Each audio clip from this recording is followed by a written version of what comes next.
এই মানুষটি একসময় কোটি মানুষের প্রিয় গায়ক ছিলেন। তার মৃত্যু কিভাবে হলো জানেন? রূপকুমার সাহা কি নিজেই শেষ হয়েছিলেন, নাকি কেউ তাকে শেষ করে দিল? পুরো সত্য জানতে দেখুন এই ভিডিওটি। তিনি ছিলেন কোটি মানুষের ভালোবাসার গায়ক রূপকুমার সাহা।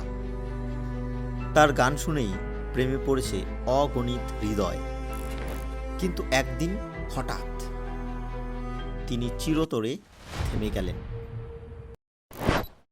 2022 সালের 17ই ডিসেম্বর মুম্বাইয়ের একটি হাসপাতালে শেষ নিঃশ্বাস ত্যাগ করেন রূপকুমার সাহা।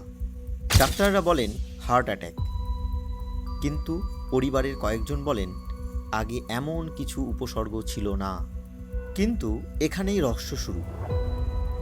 মৃতদেহের মুখ ছিল বিকৃত, চোখ খোলা, শরীরে কোথা থেকে এলো পোড়ার দাগ।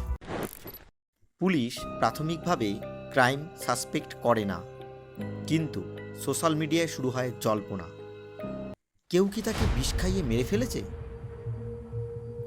রিপোর্ট অনুযায়ী মৃত্যুর আগে তিনি একা ছিলেন, তবে ফোনে কারো সঙ্গে দীর্ঘ সময় কথা বলেন।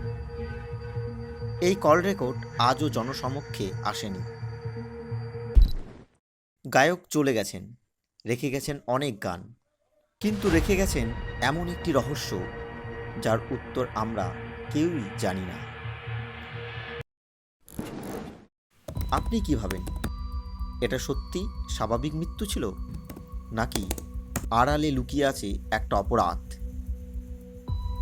ভিডিওটি ভালো লাগলে লাইক দিন, শেয়ার করুন এবং চ্যানেলটি সাবস্ক্রাইব করতে ভুলবেন না।